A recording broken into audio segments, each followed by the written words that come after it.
Devlin, Untamed. 5, 4, 3, 2, 1.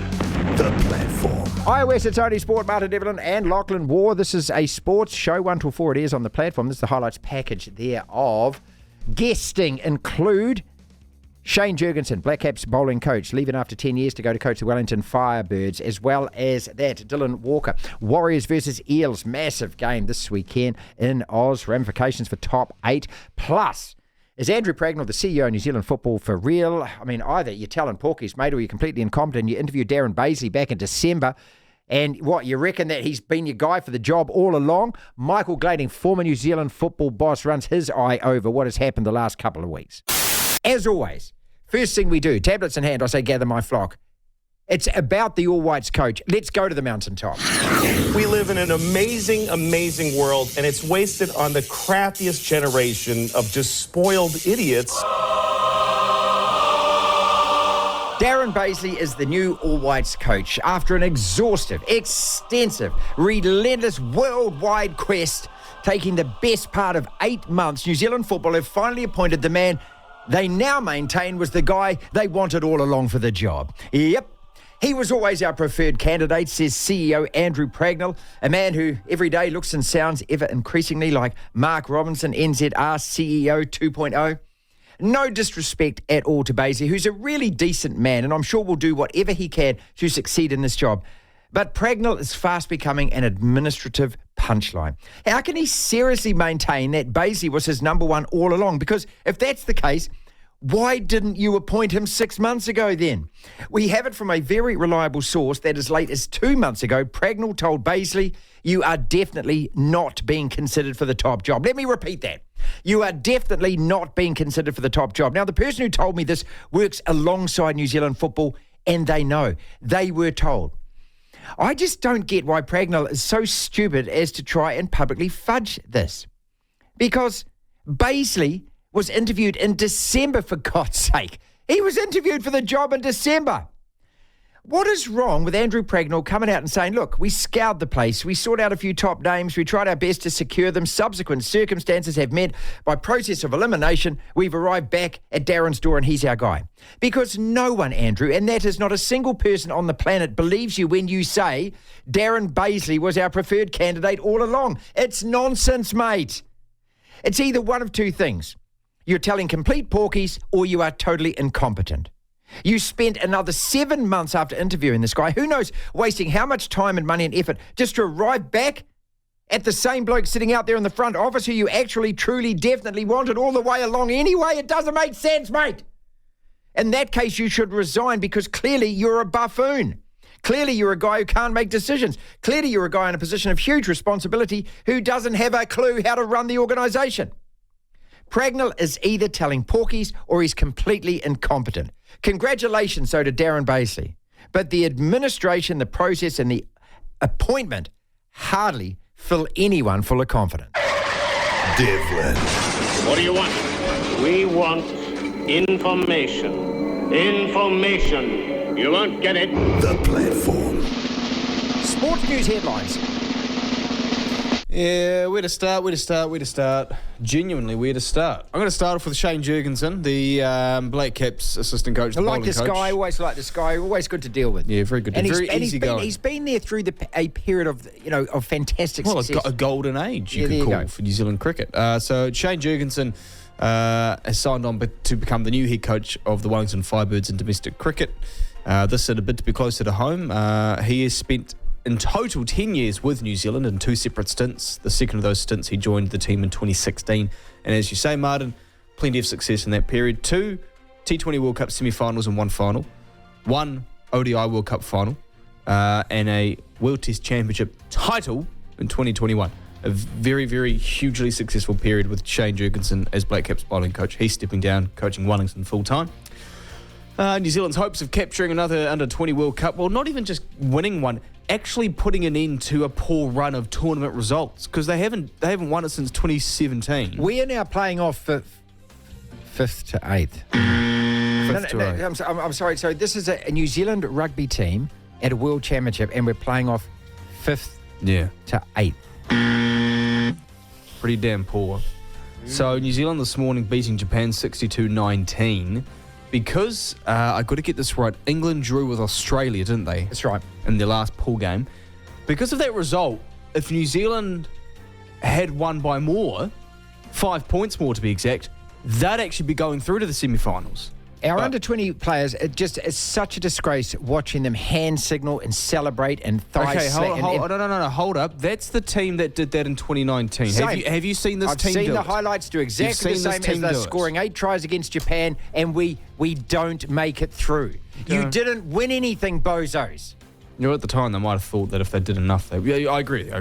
Actually, I agree with you. Save the celebrations for when you win. Okay, 62-19 final score. The All Blacks, the New Zealand under-20 side, the Baby Blacks is what they're called. They needed 5 more points to advance to the semis.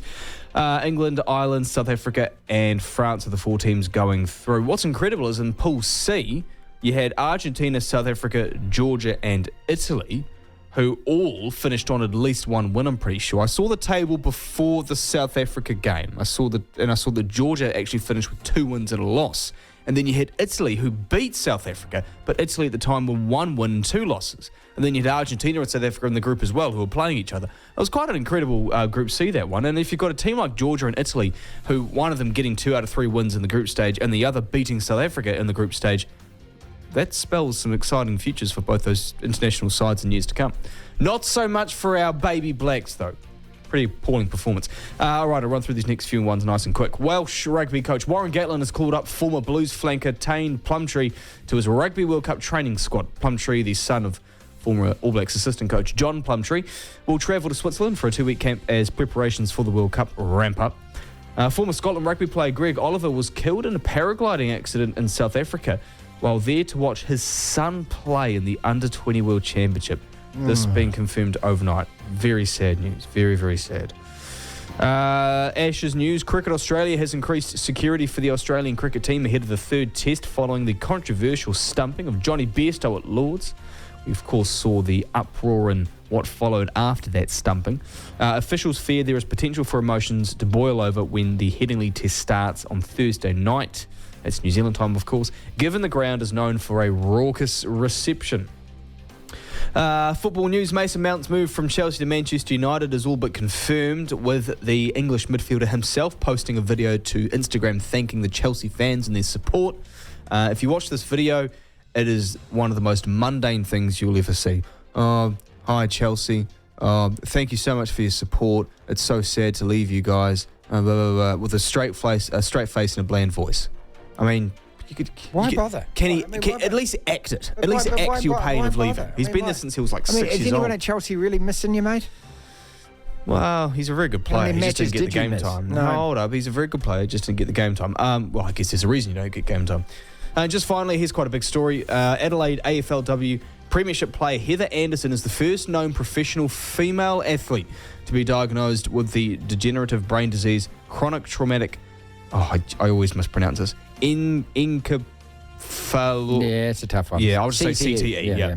Be diagnosed with the degenerative brain disease CTE. Anderson, a member of the Crows flag winning team in 2017, took her own life in November last year at the age of 28. The Australian Sports Brain Bank has diagnosed Anderson as having had low-stage CTE and 3 lesions in her brain. That's what's making news, madam. Devlin. Oh, my goodness me! The platform. The former boss of New Zealand football, Michael Glading, joins us.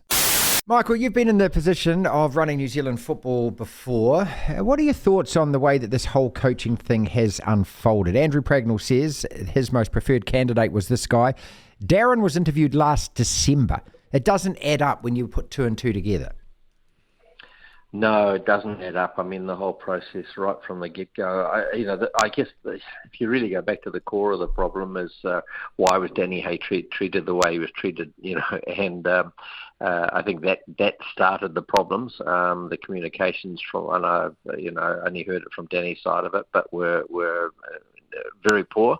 And that's the tragedy, really, is that I think in the first place, you really go back to why this problem has been created, is that they had, in my view, a fantastic coach and who was developing a style of football that was very exciting, and then the powers that be decided they had to make a change. So that's within their rights, and we can all have opinions on whether that's a good move or a bad move. But then to take this long is staggering, and no disrespect to Darren Bazeley, who's a fantastic guy and I think a very able coach, and who knows, perhaps the final decision will end up being a good one, but the delays, I don't know how Darren himself must have felt pretty let down by the process.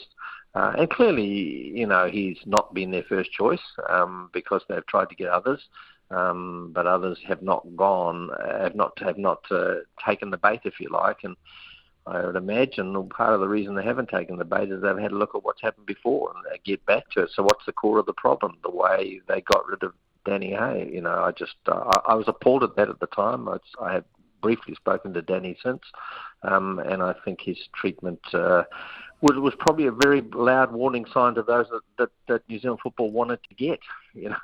Why would they jump into that particular environment when they saw what happened before? So you really go back to the core of the problem, and then we have this solution that's just seemed to have dragged on and on and on. So hopefully, Darren, as I say, he's a fantastic person, a very able coach. He has played the game at the highest level, and it may well prove to be a great appointment, but the process itself clearly is flawed. I'm so glad that you've brought that up, because so few very people will speak about this. Danny Hay was treated appallingly. I believe he was cancelled, and I believe there's a lot of backstabbing that went on into that. And I don't see how that situation could not have been resolved. I mean, I find it very peculiar because Darren, I really like Darren as well as a bloke, same as you. He's been joined at the hip with Danny Hay right throughout his coaching career. I mean, these two, work together. So to be able to sack that guy and kind of pour all this stuff on him, and yet you've actually got the other guy that you think he's the best guy. I mean, it just doesn't, it doesn't make logical sense to me. No, it doesn't. It does not. And again, you go back to flawed processes, Marty. I mean, there was a review post World Cup when New Zealand didn't qualify. That review was led by a very, very able person, a person who I've got enormous respect for, but he does not follow the round ball game. He is actually a rugby man, and yeah, you could argue that if you run those reviews, that you don't need to be an expert at football. But it's sad that there isn't an expert at football highly involved in that, because again, go back to Danny Hay's reign. The style of football that team was playing was absolutely fantastic, and the results weren't coming. But if I take it back to the team I love, which is Arsenal, there was a point at which the Arsenal were bottom of the Premier League, and yet they were playing fantastic football. And the powers that be in that club said that we are going to stick with this because we like what we are seeing. Well, you need football people to make those decisions, but these decisions to get rid of Danny Hay was largely made by people who are not football people, and that is where the problem lies. And unfortunately, when you have and I think Sport New Zealand have got to take blame for that. And I just shudder. It's all very well saying we can have experts in fields of sport. That's fine, but you've got to have football expertise. And I think that the board itself, right back to my time, I used to have people criticise me for papers I wrote on the National League, and yet most of the people sitting around the boardroom table had never been to a National League game in their lives. So you get experts who are not experts, and they are making those core decisions, which plague the game, have plagued the game for years. Well, years, decades. I'd say decades. It has. It goes back decades. Yeah. It's so frustrating because we all love the game, we all want the team to do well, and there are some really good people involved. So it's not like the core ingredients are all there, right? And Darren Bazeley is a core ingredient, but you're right. I mean, he must be pretty shattered through this process, and good on him that he's taken it on. He's a braver man than I am. The Tight Five. I've learned a new word today. Hey, mate. Hey, mate. Not, hey, mate. This is a bone in your body. Where is it? Because one of the best baseballers in the world has had a hey, mate injury and missing All-Star. So I just want to do a little anatomy today. Borg and McEnroe. It was on this day in 1980, the world's greatest tiebreak took place. We'll talk about that. Let's talk about Shane Jurgensen. I want to talk about Big Tino. Big Tino. I'm not even going to try and pronounce the guy's name. It is a beautiful name. But it's just got so many vowels and consonants and things in it. I'm just going to balls it up if I do, like New Zealand football did with Darren Bazeley, so I won't. But I love Big Tino. Big Tino for the Titans, to me, if I had to just draw a picture of a front row rugby league buffhead, and I'm saying this with the most kindness in my heart, he is it. I love Big Tino, even though he's a Queenslander. The Under-20 World Cup, disaster for New Zealand rugby. Darren Bazeley, do you believe Andrew Pragnell? Let us start there, because we've had a few texts on this. Andrew Pragnell, is he either telling porkies or he's incompetent, or is he both? He's both, but in this case, he's more so. He's 65% telling porkies, 35% incompetent. What I don't understand with these sports administrators is why so many of them think that their job is butt covering. Listen, we all make mistakes in life. We all make mistakes in our job. There's nothing wrong with telling the truth. You just look like a fool and a liar and an idiot when you don't. Because if you honestly believe, Andrew Pragnell, that this is the best way to run New Zealand football, is to interview the guy in December, to tell him 2 months ago he doesn't have the job. 3.5 weeks ago, he still doesn't know he's got the job. Then you appoint him and you front the press and you say he's always been my preferred guy. How does that engender confidence? Is there not one person in the office in New Zealand football who has the footballs, Lachlan, to stand up and say, hey, boss, you made a dick of yourself yesterday. This is not a good look. Okay, hold on. To be fair to Andrew Pragnell in New Zealand football, they had their guy, John Herdman. But he denies that. Well, I'm getting to this. They had their guy. He, for whatever reason, pulled out, wasn't being paid enough money, didn't actually want to leave Canadian football and realised that there's no point doing it. Remember, he was here. He was coaching the football. He was coaching the football ferns. And so he pulled out. So from there, New Zealand football clearly waited out for him, hoped they could lure him or hoped they could lure another candidate, and that's why it took so long. The problem is they shouldn't have taken so long, because the moment that he pulled out, they should have given themselves another week to say, hey, let's have another talk, let's try and get him back. In the moment, and if there's no response, there's no comms, or he says no again, then go, fine, that's all good. Leave it there. It's like when your missus, or if you're a girl, your mister, or whatever way, when your partner breaks up with you, just going, oh no, let's talk about it a bit more, and they keep holding on to that. No, just cut it off and leave it. So if John Herdman says, no, I don't want the job, cut it off, move on, try find someone else. The only other organisation that I know that operates like this is NZME. When I got Archered out of there, they gave my job to Jason Pine. How long did it take before they finally gave him the job? Oh, it was a year. That's right, okay? Yeah. I mean, come on.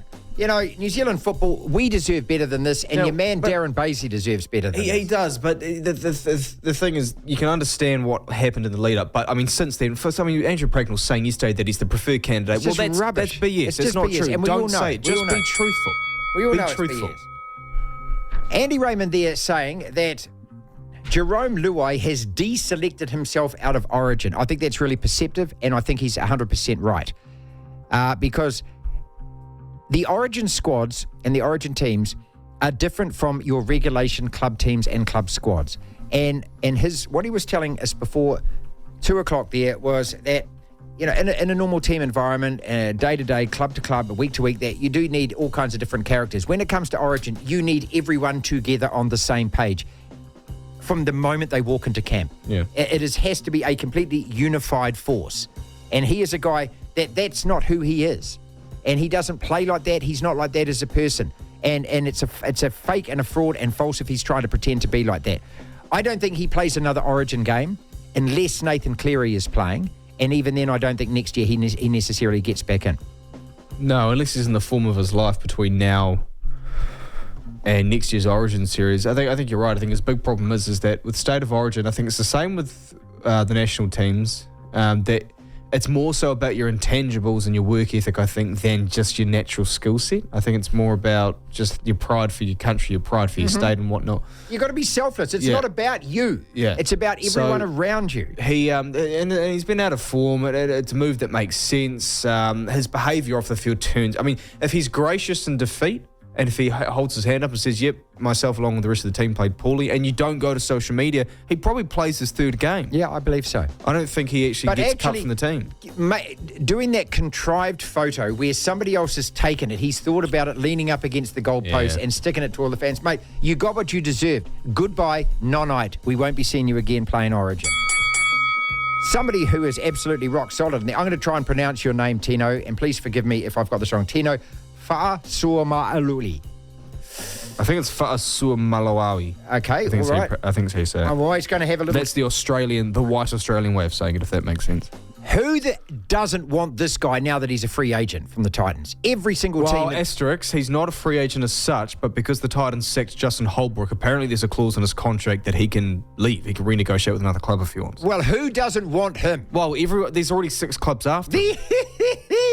Dude, come to the Wawas. No, oh, come on, man. He wants to play in Penrose.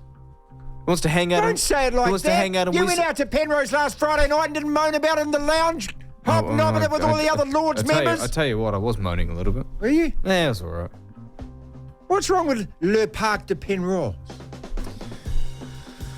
Plenty. Okay. It's an industrial, come lifeless to New Zealand, area. Come, Catino, come on, dude.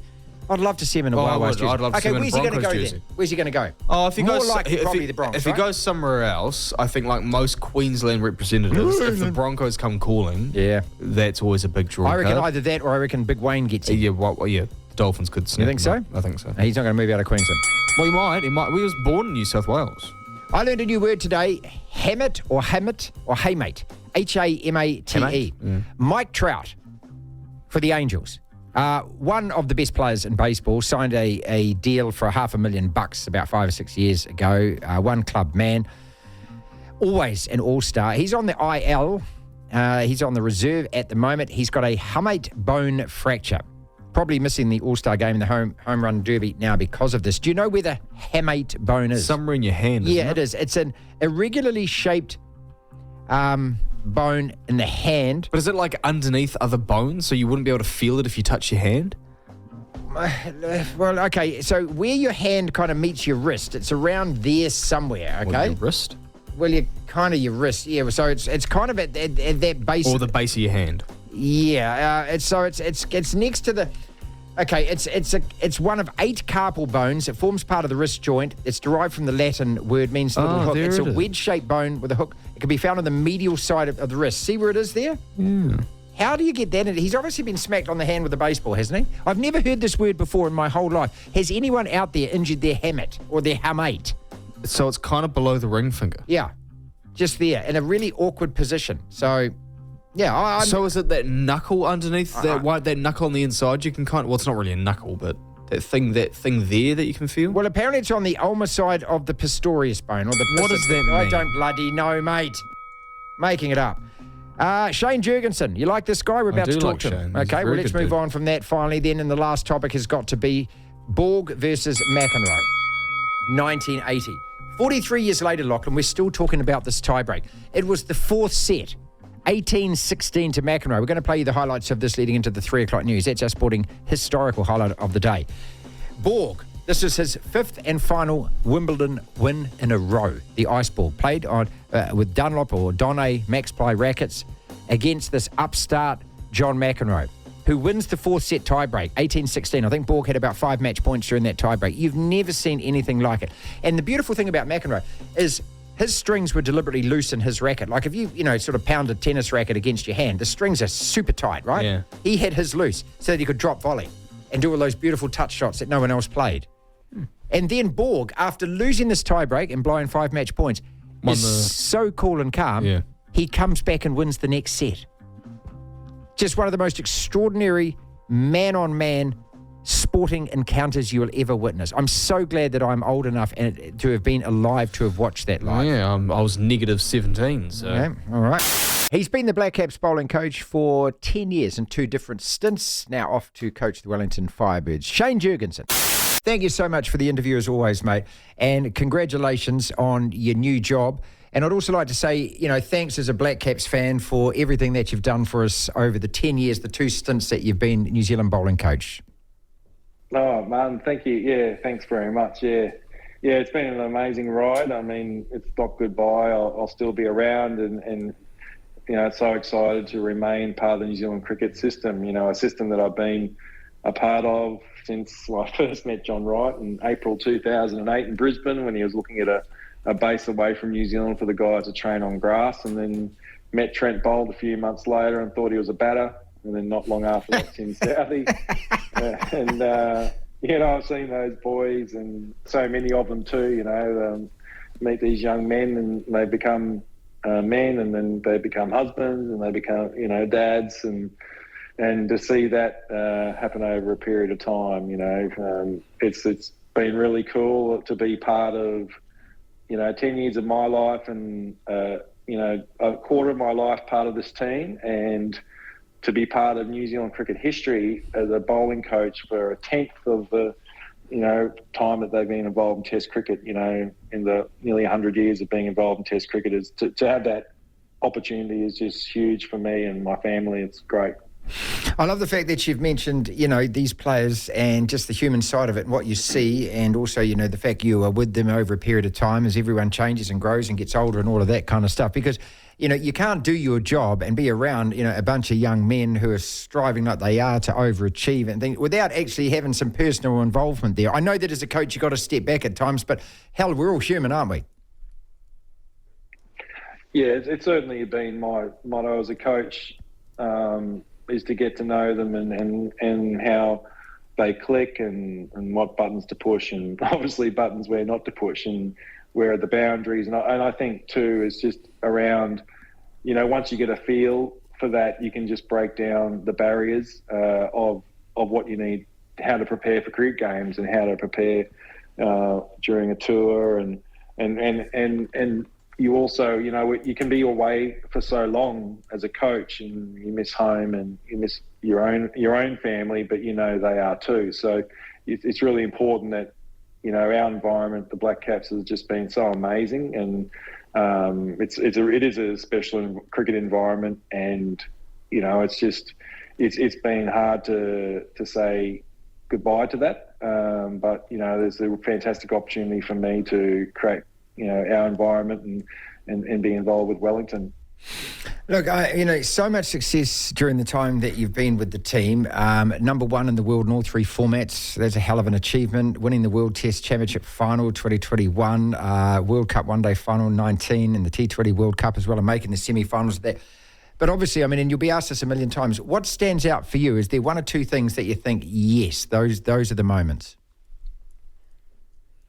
Yeah, I think I sort of look back, even my first time around with the Black Caps. I remember the run that we had during the ICC Champions Trophy in South Africa, and the way that we played there and made the final against Australia, and that was amazing. And some of the victories that a lot of people don't expect, when you're playing overseas at times, it has been amazing. But yeah, no doubt for me, the T20 World Cups have been amazing. The run that we've had in those, and making the final in Dubai in 21, and the semi-final last year, the way that we played, and no doubt for me, every time the test was on at Lords, obviously last week, and it takes you straight back to 2019. It's hard to shake that one, but it's also a really fantastic game to be involved with. So the two standouts is that game, and no doubt the World Test Championship Final, which was an amazing achievement to win that from the guys, and that's no doubt the standout to see players, develop that core group of players that were in that, and then the boys that stepped up for that team in that time. And seeing, I've got some fantastic footage of inside the changing rooms. They hated me taking it, and it's on my iPad forever, but it's really cool to see those relationships they've all had with each other, and to see that celebration of Kane and Roscoe taking the team to victory. Shane Jurgensen, moving on to coach Wellington now, my beloved Wellington, after being the bowling coach for the Black Caps for a number of years. Can I say this? I don't know how I can say this in any other clumsy way, but, for an Australian who's so interested in cricket, you are so un-Australian cricket in the way that you approach and deal with things. Look at what we've just witnessed over there at Lords and things. How do you look at that from your perspective now? Are the Australians cheating, or are the Poms just bleating? Look, I don't really have an opinion, to be honest, in terms of what happened, but I think I definitely know probably the New Zealand team might have tackled it a different way. Right. But I think, I think it's just the Ashes, and, it certainly sets it up for an exciting last three tests and for that series. And then we certainly know as a team what it's like to play in England, and it's such an amazing place to play cricket. And I think, for me, I remember when I came back to New Zealand cricket, it was at a conference in Christchurch, and Bob Carter stood up and started talking as like a high performance coaching, and he introduced me again and said, "I'd like to introduce the most un-Australian Australian you'll ever meet in Jurgo. He's back here coaching," and it's like I sort of really like it, because I think for the last 15 years and actually probably a bit more than 15 years, I haven't lived in Australia much and been there much. Pop in and see my wife and children every now and then. Yes. And I'm off on another cricket tour. Yeah. So, we've really enjoyed our time in New Zealand. My wife's originally from Blenheim, born there, and we're certainly enjoying life living in New Zealand. To hear the full interview, download the platform at the App Store. Via Platform Plus, you can go back and listen to the whole show and all of the interviews in full. I'm worried about this, Lachlan. I'm the Minister of Common Sense, though. So at least I will be able to figure it out. Are we going to beat Argentina away from home in Mendoza in the first TRC test? Next! No, come on. More confidence in that, please. Come on. I think so. You think so? I think so. Yeah? But okay, every time we go to play Argentina and we ask that question, the answer is always yes. I don't think there's a single All Black fan in this country, even though they beat us at home last year, beat us in Australia the year before that thinks for a second we're ever going to lose to Argentina. Yeah. That's arrogance or whatever it is, or so much self-belief in our team. I don't believe for a second we're going to lose to Argentina. Really? No. And what if we do lose? Well, if we do lose, I'll sit there with incredulity like I did last year when they beat us in Christchurch, going, how the hell have we lost this game? Yeah. Next. Should we be worried about our under-20 side for the second consecutive World Championship not making the semi-finals? Yeah, I think so. Well, how can we not be worried? This is the cream of the crop. Yeah, and the cream of the crop of the future. So this spells what's going to be happening in World Rugby essentially in 5 to 10 years. Well, okay. Well, in 5 years and then for 10 years after that. Italy beat South Africa, so that might temper things a little. But let's not talk about them. Let's talk about us. Didn't we used to go to these tournaments and win these tournaments? And win every year. Yeah, we did. Didn't we win like 5 in a row? And if you look 6 in a row? at the All Black roll call, there are quite a few names of players that have played together in these tournaments and have won these titles before. Our 2 leading first 5 players in Richie Mo'unga and Damien McKenzie. They were in the under-20s. 2 leading first 5. Well, who's the head of them? Bowden Barrett. Don't you dare say Bowden Barrett. You know that he's not. He's fullback for the All Blacks in this test. Well, good for him. He's so out of form, though. Well, what's he plays himself back into form? Well, no, that's a hypothetical. Who are the 2 most informed first 5s in New Zealand right now? Richie Mo'unga and Damien McKenzie. Minister of Common Sense says Richie Mo'unga and Bowden Barrett. Oh, no. Oh, there's no sense in that. Finally, we beat up on the little boys and then we get beaten up by the big boys. Are the under-20s, the baby blacks, the blues of their world championship? No, I think they're the All Blacks of their World Championship. I think the All Blacks over the last 2 or 3 years have shown that. They smacked up a really average Tongan side. They beat them by a lot on the scoreboard, but it didn't feel like they beat them a lot when we watched them being Fiji in 2021. No, true. And then since we've played a lot more rugby since the pandemic, we've lost to Ireland in total 3 times. We've lost to France. We've lost to the Springboks 2 or 3 times. We've drawn with Australia twice, I think, actually. We should have lost to Australia. We drew with England, for goodness sake. We're not actually beating the big teams, but we are beating up on the weaker sides. Like, I remember we lost to... Yeah. Do you remember we smacked up Wales by about 50 points, then the next week we lost to Ireland? Yeah. Warriors against the Eels Saturday night. Big game. Dylan Walker joins us. Still a little wet and cold after Friday night. I don't want to moan, but I wasn't in a covered seat. Yeah, mate, I can feel for you. Even being on the bench out there, it was cold no matter what. So, we were just very appreciative of the fans, showing out, like the big crowd showing out considering the conditions. And, it sucks that we lost, but, we just got to keep moving forward. I loved what Andrew Webster and Tohu said afterwards. Mate, it's just one of those games, isn't it, that they came to play, and under the conditions, I thought they played a damn good game, and you got to say fair play to them. Yeah, I think they completed very high. They didn't really push anything extravagant in the game, and they just played wet with the football a lot better than us. So it was suffocating. It was hard. They were just kicking the corners. They were building momentum through us from their kicks, and then just defended us really well. And we took a lot from that game. Going to move forward for the season is just how to play that style of football, and I felt like we've been doing that during the course of the year. But the last few weeks, it hasn't been the way that we would like to. But it's just to dumb it all right down for us, and get over the advantage line fast and kick in the corners and defend well. So kudos to South Sydney. They played an excellent game and got us into the pump. Tell us, Dylan, there's no complacency in the side before that game at all, was there? Nah, not at all. Like everyone comes into training. They're detailed about the work what they want to do. We did lots of video. We were always talking, having conversations, and there's no complacency. I think it's just pure. They just played a better game than us. I thought. Yeah. Yeah, you know what I mean.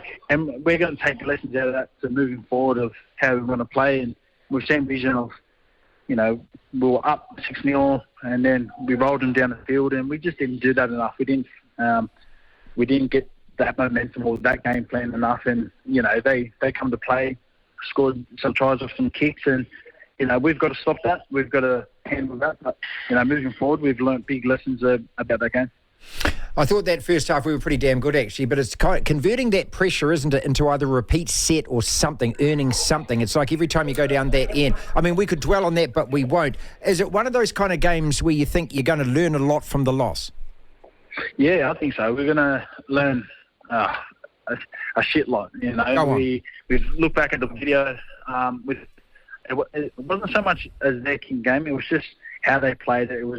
It wasn't so much, South Sydney football. What I think everyone learns to love to see is where they're doing big shifts from right to left or left to right, double cutouts. They just played up the middle, or they've gone to the edge, found momentum, and then when they've got that momentum, they sort of just kicked us into the corner, turned our fullback and our wingers behind. And when you're doing sets like that and you're coming out of your own head in wet with the football, it's hard to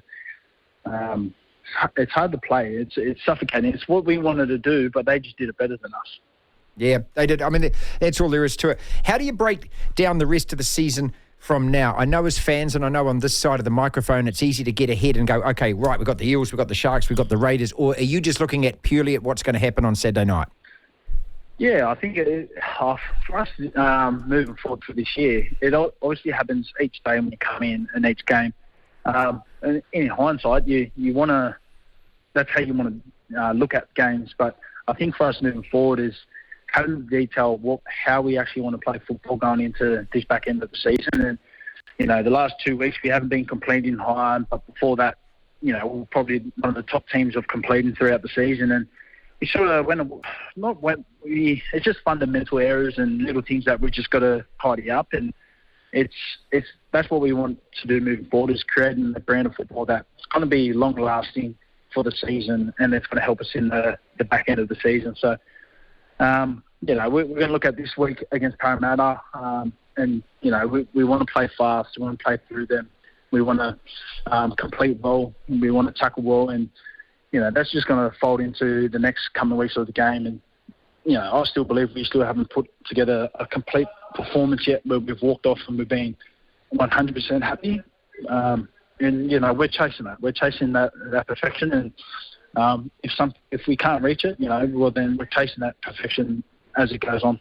Dylan Walker is with us. Warriors against Eels on Saturday night. Are there a couple of games or a couple of halves of football that stand out where you can put your finger on it and say, yeah, we were damn good in that game, or in that game between this and that? Well, I think I didn't get to play that game against Canberra. I think that game was brilliant. Yeah, that was a brilliant game.